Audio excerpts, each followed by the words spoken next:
G, spin that bitch.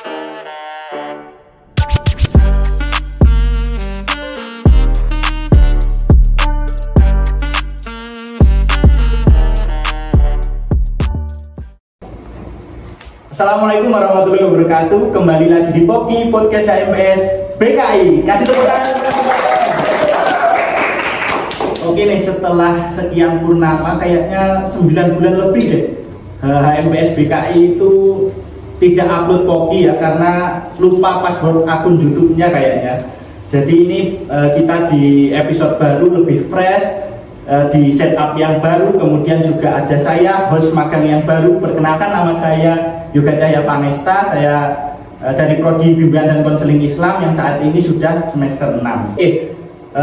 Pada kesempatan kali ini kita akan membahas salah satu permasalahan mahasiswa lah, yaitu tentang kepribadian ganda. Nah, narasumber kali ini orang yang cukup populer kayaknya, bisa dibilang seperti itu ya, karena saya cek dari TikToknya tadi memiliki 88.000 pengikut, dan juga sudah video-videonya itu ditonton di 8 juta viewer. Boleh tepuk tangan?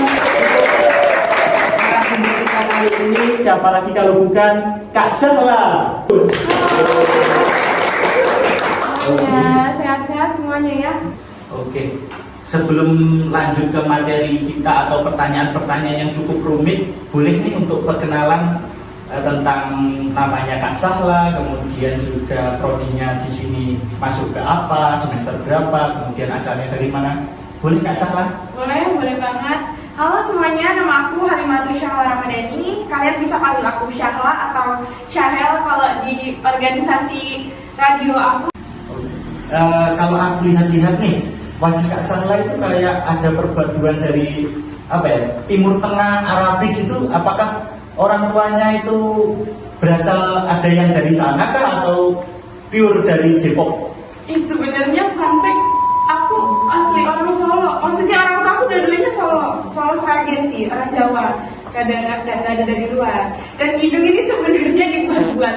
Jadi tipsnya adalah pas kalian masih kecil itu orang tua tuh sering narikin hidung sampai 10 kali. Gitu, jadinya jadi. Itu tips and trick. Kok bisa ya ternyata. Oke, terus buat teman-teman nih, kalau yang punya adik kayaknya hidungnya agak menyelam ya, bisa ditarik-tarik sampai 10 kali ya setiap hari agar bisa kayak Kak Sahla yang kayak iya, ternyata ngaruh ya. Saya kira itu cuma kayak mitos-mitos gitu, ternyata memang bisa pengaruh itu ya. Apalagi itu masih tulang rawan yang masih bisa. Oke, kalau boleh tahu nih Kak Sahla, sekarang kan tadi katanya dari Malur. Nah, itu untuk mobilitas ke kampus dari rumah laju kah atau ngekos nih? Kalau aku awal-awal laju, cuman karena pas awal-awal itu aku nggak bisa diburu-buruin kan, kayak Pak ini udah datang nih lah, cepet dong gitu. Aku jadi oleng di jalan, terus aku jatuh. Aku sering jatuh dulu pas semester awal. Nah dari situ orang tua aku kayak udah nggak usah laju gitu, daripada jatuh mulu nanti ngekos aja. Gitu. Akhirnya aku ngekos sekarang. Ya sih, karena kalau kita cek di maps ya teman-teman, kampus kita di UIN sini ke Palur itu cukup jauh, hampir 45 menit sampai 1 jam lah kalau naik motor. Jadi, jauh sebenarnya. Apalagi Kak Sahla kan cewek juga ya, terus agak di rawan. lingkungan baru, di daerah yang baru, dari Palur ke sini tuh jauh banget menurutku. Oke nih, untuk tema Poki hari ini teman-teman, kita akan membahas tentang personality ganda atau kepribadian ganda yang sering dialami mahasiswa khususnya.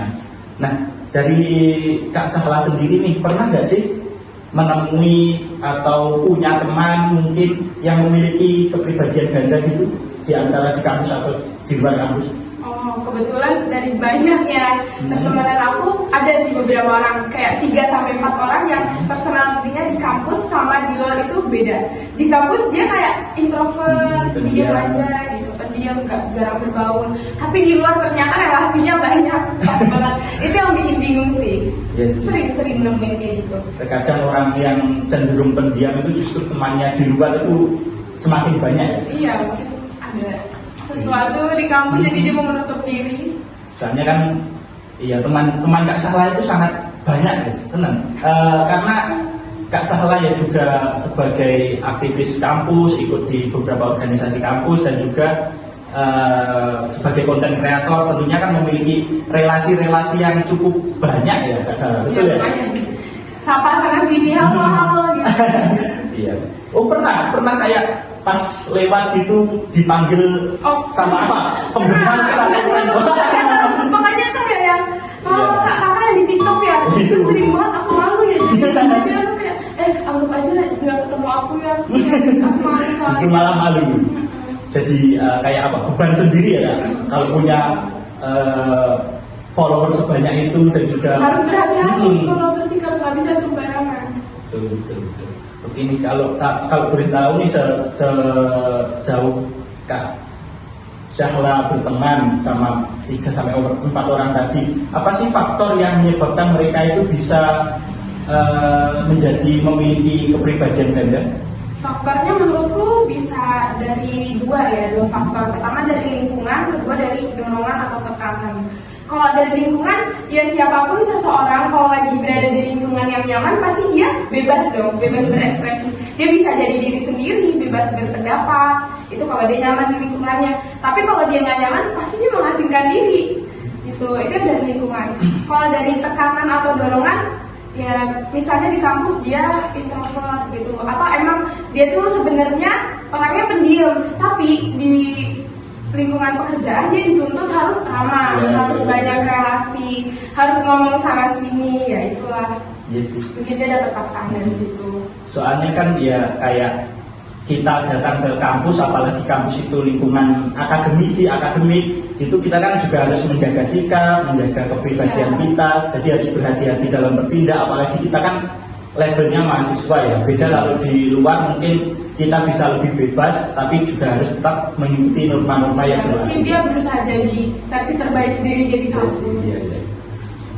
Oke, kemudian apa aja sih ciri-ciri yang dimiliki mereka kalau sepengetahuan Mbak Sahla? Ciri-ciri yang aku akhir-akhir ini sering temuin ya, itu tuh biasanya dia menjauhkan diri, terus kayak kurang berbaur, kayak nggak banyak sosialisasi sama orang gitu, bahkan sosial medianya juga kurang aktif gitu. Nggak tahu kitanya yang nggak tahu dia punya sosmed lain apa gimana, tapi biasanya si sosmednya juga kurang aktif.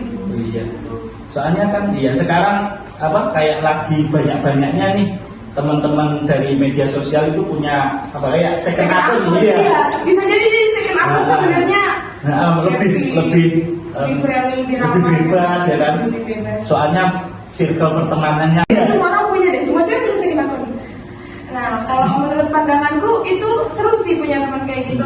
Itu bisa nambah pengetahuan kita juga, kayak ternyata orang tuh emang real beda-beda gitu. Di kampus gimana, di luar gimana, kita juga nggak bisa maksa ya kan, sebagai teman kita memaklumi aja gitu. Selagi dia masih baik-baik aja dan nggak gimana-gimana, sebenarnya kita cukup ya udah support aja gitu. Jangan kalau ditekenin kayak dia beda banget sih, dia beda dari yang lain gitu. Jangan beda-beda juga sih. Jadi apalagi ketika kita memberitahu kemudian mungkin kata-kata yang kita susun itu salah, itu justru bisa melukai hati dan bisa justru akan lebih membuat orang itu menjadi pendiam. Apalagi teman-teman yang dalam tanda kutip introvert itu kan memang punya dunianya sendiri untuk agak menarik diri lah dari keramaian. Iya, tapi kan kalau kita makin komen-komenin tadi makin tertekan, terus makin semakin berbaur ya kan? Semakin jauh lagi. Tetap welcome aja. Oke nih, ini udah yang terakhir untuk pertanyaan untuk Kak Sahla. Mungkin bisa saya simpulkan sedikit bahwa teman-teman yang memiliki kepribadian ganda itu bisa dicekkan dulu lah ke psikolog atau ke konselor yang memang berkompeten ya untuk bisa menjadi patokan, karena kita juga tidak bisa self diagnosis untuk hal-hal yang cukup rumit ya. Ya kita nggak bisa sembang juga jangan sampai kita self diagnosis, aku pendiam berarti aku mungkin introvert, atau aku di kampus kayak gini, aku di luar bisa berisik itu aku memiliki kepribadian ganda gitu. Itu prosesnya agak panjang, tapi kalau kita bisa baca di beberapa jurnal, beberapa artikel, itu memang ciri-cirinya benar apa yang disampaikan oleh Kak Sahla tadi. Kemudian mungkin ada kata-kata closing statement untuk teman-teman kita yang kayaknya memiliki kepribadian ganda. Buat teman-temanku yang mungkin personalitinya beda di kampus sama di luar, tetap semangat dan semoga kalian selalu berada di jalur yang positif. Jangan sungkan kalau mau cerita sama kita, mau berkeluh kesah, kita pasti welcome sama kalian. Kalian jangan ngerasa beda, pokoknya seru lah ternyata temenan sama kalian. Oke, terima kasih Kak Sahla udah mau mampir ke podcast kami, podcast Poki, podcast HMPS BKI. Saya juga ingin mengucap terima kasih kepada teman-teman HMPS BKI atas waktu dan pengalaman yang diberikan kepada saya tentunya. Sekali lagi boleh dong tepuk tangan untuk Kak Sahla. Oke teman-teman, jangan lupa like, komen, dan subscribe, dan jangan lupa share ke bapak ibu kalian agar orang lebih banyak yang tahu tentang kita. Saya Yoga Jaya Pangista, pamit undur diri. See you guys, terima kasih. Dadah, aku Marimar Syala, pamit undur diri juga.